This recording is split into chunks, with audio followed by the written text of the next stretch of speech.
Agora eu sei o seu nome completo, o seu telefone, seu e-mail, seu estado civil, sua nacionalidade. Agora eu sei quanto você tem no banco, o que você está investindo, qual é o seu saldo, sua movimentação, seus dados pessoais. Eu sei agora. Como assim? Isso aconteceu. A XP ela divulgou que houve um vazamento de dados. E isso, de certo modo, deixou todo mundo assim. Ah, mas foi ontem? Não. Faz quase que um mês que eles divulgaram, eles mandaram um e-mail para todo mundo. E aí a dúvida no ar é, e a LGPD? Melhor, tá dando moral nisso? Pô, responsabilidade civil. Algum hacker, né, invadiu o sistema e tá com os dados dos clientes. Tá a posição, sabe o limite de crédito que cada pessoa tem, sabe, enfim, o quanto você tem na conta bancária. E aí, velho, será que isso aqui gera dano moral? Bom, é isso que a gente vai conversar sobre isso hoje. Ou seja, nós vamos conversar sobre esse caso da XP, se nesse caso há danos morais, vazamento de dados, e especialmente entender esse tema sobre a luz da LGPD e também da STJ, né, que tem umas decisões interessantes sobre isso. Professor, o que foi que aconteceu? Bom, eu me chamo Felipe Duque, né? Quero te apresentar esse tema da maneira mais jurídica possível, trazendo aqui até temas que têm uma certa divergência, mas para que você reflita, para que você veja o direito de uma maneira um pouco mais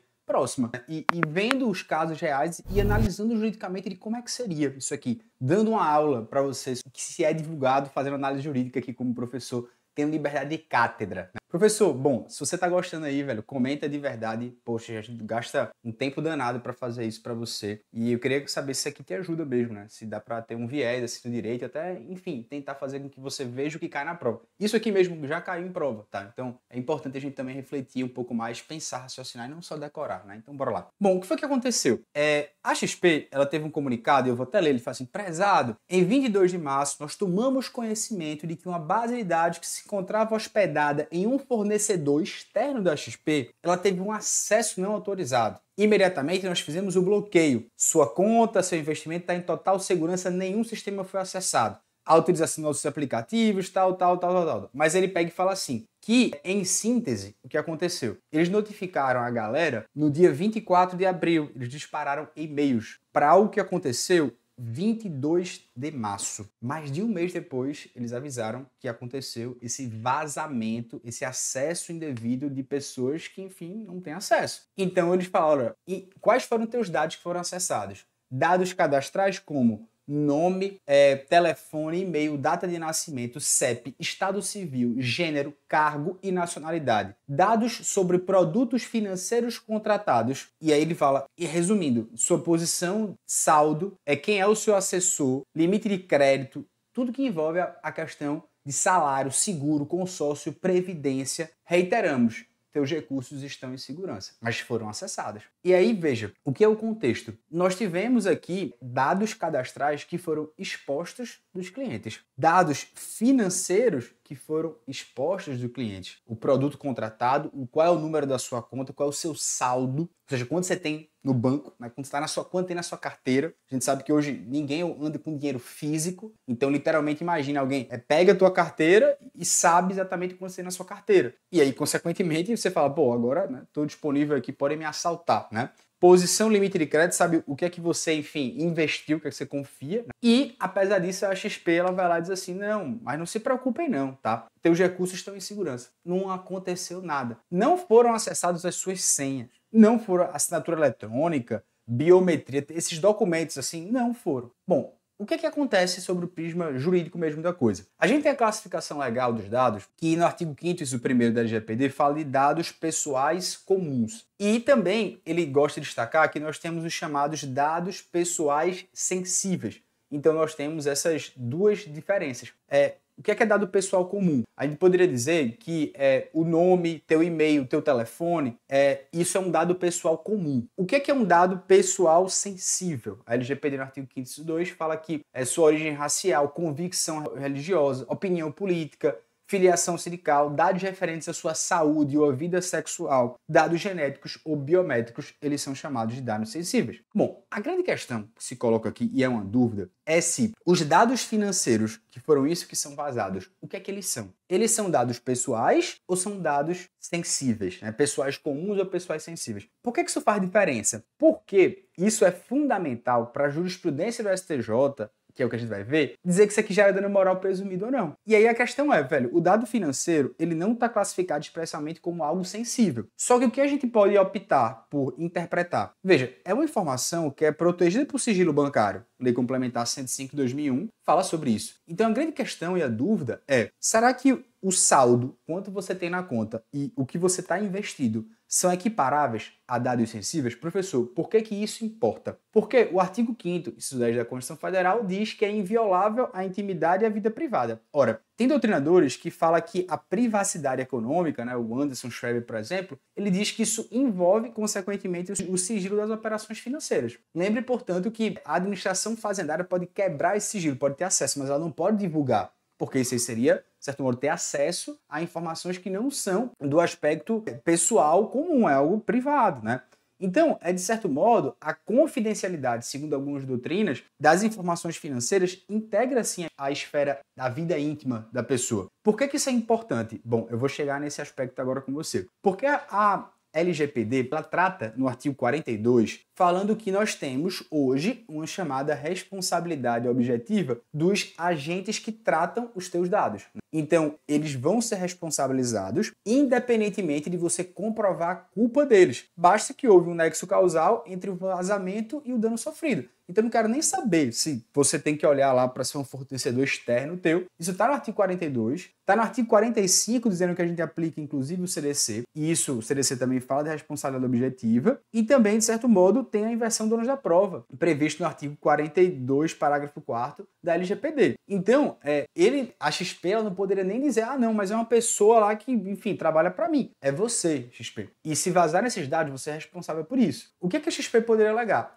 Não, houve uma culpa exclusiva de um terceiro. Esse ataque hacker é um fortuito externo e eu fiz todas as medidas de segurança necessárias. Assim que eu tomei ciência, né, eu fiz tudo o que eu poderia. Eu bloqueei imediatamente. Foi o que ela meio que disse, né, de certo modo, no comunicado. Mas o que a jurisprudência do STJ entende? Eu acho que isso é o ponto fundamental aqui. Não adianta a gente ficar muito no que a XP disse e no que foi que aconteceu. Veja, a jurisprudência do STJ de 2023, e aqui está o ARESP 2.130.619, ele diz que se você vaza dados pessoais, né, aqueles comuns, ele não tem um condão por si só de gerar dano moral indenizável. Então é como se fosse o seguinte, olha, vazaram dados. Só que o fato de ter vazarem dados pessoais, isso não gera de imediato, in re ipsa, sem comprovar o dano moral. Então é necessário comprovar um dano efetivo para que haja um dano moral. Eles aplicam a chamada teoria da comprovação necessária. Então, como a gente falou, se a gente fala do artigo 5º da LGPD, que diz que vazaram, por exemplo, teu nome, teu e-mail, teu telefone, você tem que comprovar que, sei lá, usaram isso aí para criar